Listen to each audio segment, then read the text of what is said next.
എല്ലാവർക്കും സുഖമാണെന്ന് വിശ്വസിക്കുന്നു.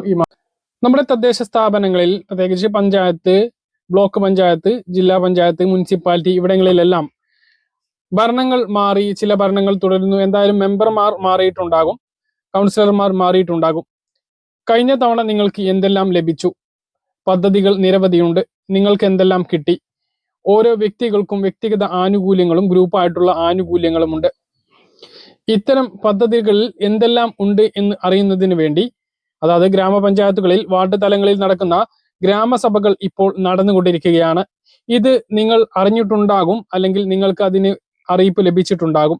അറിയിപ്പ് ലഭിച്ചിട്ടില്ലെങ്കിൽ എന്നാണ് നിങ്ങളുടെ ഗ്രാമസഭ എന്ന് നിങ്ങളുടെ മെമ്പറെ വിളിച്ച് ചോദിക്കുക. ഓരോ വ്യക്തിക്കും നിരവധി ആനുകൂല്യങ്ങളാണ് ഓരോ വർഷവും സർക്കാർ വിതരണം ചെയ്യുന്നത്. എല്ലാ വർഷവും ഏപ്രിൽ 1 മുതൽ മാർച്ച് 31 വരെയുള്ള കാലയളവിൽ പഞ്ചായത്തുകളിൽ നടക്കുന്ന വികസന പ്രവർത്തനങ്ങളെക്കുറിച്ച് കൃത്യമായ വിവരങ്ങൾക്ക് നിങ്ങളുടെ ഗ്രാമസഭയിൽ നിർബന്ധമായും പങ്കെടുക്കേണ്ടതുണ്ട്. കൃഷി, പാർപ്പിടം, റോഡ് നിർമ്മാണം, കുടിവെള്ളം, വനിതാ ക്ഷേമം, SC/ST വിഭാഗങ്ങൾക്കുള്ള പ്രത്യേക പദ്ധതികൾ, വാർദ്ധക്യത്തിലെത്തിയിട്ടുള്ള ആളുകൾക്കുള്ള നിരവധി സഹായ പദ്ധതികൾ, ഭിന്നശേഷിക്കാരായിട്ടുള്ള ആളുകൾക്കുള്ള നിരവധി പദ്ധതികൾ, കോഴി, ആട്, മറ്റ് മൃഗങ്ങൾ, അവക്കുള്ള കൂടുകൾ, ഇവയെല്ലാം ലഭിക്കുന്ന പദ്ധതികളെല്ലാം നമ്മുടെ തദ്ദേശ സ്ഥാപനങ്ങളിലൂടെ ഉണ്ട്. ഇപ്പോൾ പുതിയ ഭരണസമിതി അധികാരത്തിൽ വന്നപ്പോൾ നിങ്ങൾക്ക് മുമ്പ് കിട്ടിയിട്ടുണ്ടോ, കിട്ടിയിട്ടില്ലേ, അതൊന്നും ഒരു വിഷയമല്ല. നിങ്ങൾക്ക് ഇനിയും ആനുകൂല്യങ്ങൾ ലഭിക്കുന്നതിന് വേണ്ടി, അല്ലെങ്കിൽ നഷ്ടപ്പെടാതിരിക്കുന്നതിന് വേണ്ടി ഈ വീഡിയോ മുഴുവനായിട്ട് നിങ്ങൾ കാണുക.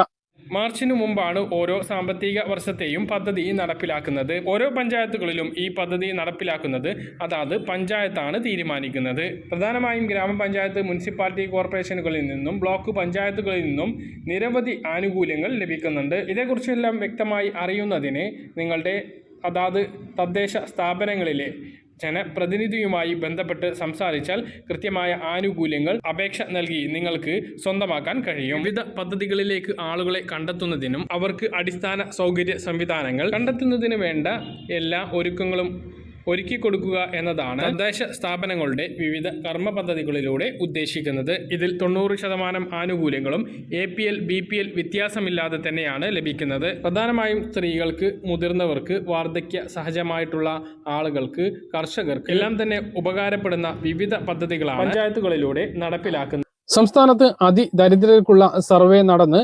അതിദാരിദ്ര്യ മുക്ത കേരളം സംസ്ഥാന സർക്കാർ പ്രഖ്യാപിച്ചിരുന്നു.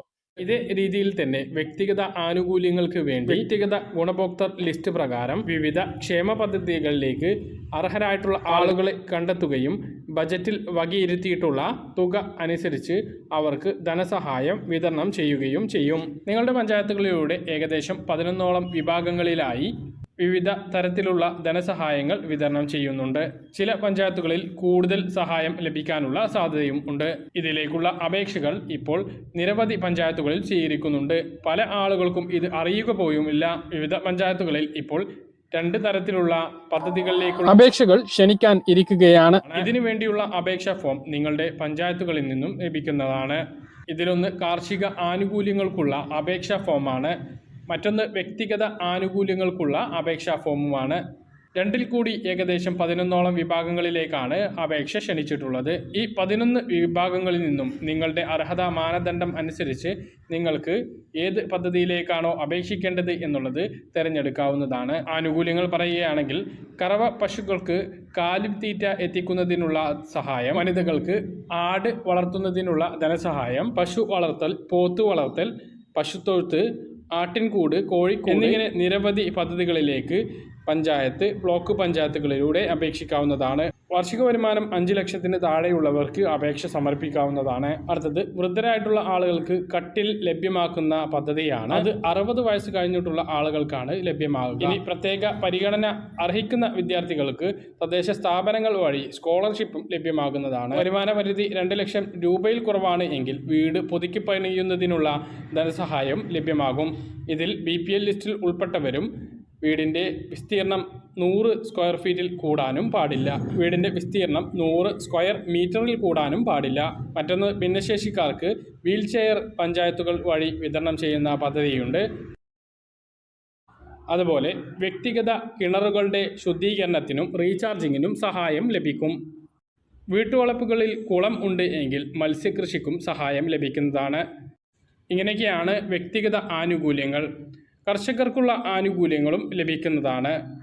നെൽകർഷകർക്കുള്ള സഹായം, കാർഷിക ആവശ്യത്തിനുള്ള പമ്പ് സെറ്റ് വാങ്ങുന്നതിനുള്ള ധനസഹായം, സുഭിക്ഷ കേരളം പദ്ധതി പ്രകാരം മട്ടുപ്പാവിൽ പച്ചക്കറി കൃഷി ചെയ്യുന്നതിന് വനിതകൾക്ക് സഹായം ലഭ്യമാവുന്നതാണ്. ഇടവിള കൃഷിക്ക് പ്രോത്സാഹനമായിട്ട് ധനസഹായം നൽകുന്നുണ്ട്. അതോടൊപ്പം വിവിധ ഇനം ഫലവൃക്ഷ തൈകളുടെ വിതരണവും നടക്കുന്നുണ്ട്. തെങ്ങ് കൃഷിക്ക് ജൈവവളം ലഭിക്കുന്നതാണ്. വനിതകൾക്കും JNG ഗ്രൂപ്പുകൾക്കും കൃഷിക്കും കുരുമുളക് കൃഷിക്കുമെല്ലാം ധനസഹായം ലഭ്യമാവുന്നതാണ്. അപേക്ഷയോടൊപ്പം നിങ്ങളുടെ റേഷൻ കാർഡിന്റെ കോപ്പി, നികുതി രസീറ്റ് കോപ്പി, ബാങ്ക് പാസ്ബുക്ക്, മറ്റ് വിശദാംശങ്ങൾ എന്നിവ നൽകേണ്ടതാണ്. പദ്ധതിയുമായി ബന്ധപ്പെട്ട് എന്തെങ്കിലും ആക്ഷേപങ്ങൾ ഉണ്ട് എങ്കിൽ അതാത് പഞ്ചായത്തുകളിൽ നിങ്ങൾക്ക് അറിയിക്കാവുന്നതാണ്. അപേക്ഷ നൽകി ഈ പദ്ധതിയിലെ ഗുണഭോക്തൃ ലിസ്റ്റ് അന്തിമമായി പഞ്ചായത്ത് പ്രസിദ്ധീകരിക്കുന്നതായിരിക്കും. ഓരോ പഞ്ചായത്തിലും ഈ പറഞ്ഞ പദ്ധതികളിൽ നേരിയ വ്യത്യാസങ്ങൾ വന്നിരിക്കും. അതായത് പഞ്ചായത്താണ് എന്ത് പദ്ധതികളിലാണ് നടപ്പിലാക്കേണ്ടത് എന്ന് തീരുമാനിക്കുന്നത്. അതായത് പ്രദേശങ്ങളിലെ സാഹചര്യങ്ങൾ കൂടി കണക്കിലെടുത്താണ് ആ ഒരു തീരുമാനമെടുക്കുന്നത്. പദ്ധതിയുടെ വിശദാംശങ്ങൾ അറിയുന്നതിന് വേണ്ടി നിങ്ങളുടെ പഞ്ചായത്തിലോ അല്ലെങ്കിൽ വാർഡ് മെമ്പറെയോ കണ്ട് സംസാരിക്കുക. പറഞ്ഞ കാര്യങ്ങൾ കൃത്യമായിട്ട് മനസ്സിലാണെന്ന് വരുന്നു. ഇതുപോലെ ഇൻഫർമേഷൻ ലഭിക്കാൻ ചാനൽ സബ്സ്ക്രൈബ് ചെയ്യുക, ബെൽ ഐക്കൺ എനേബിൾ ചെയ്യുക. മറ്റൊരു വീഡിയോ കാണാം. ദൂരേക്ക് ബൈ.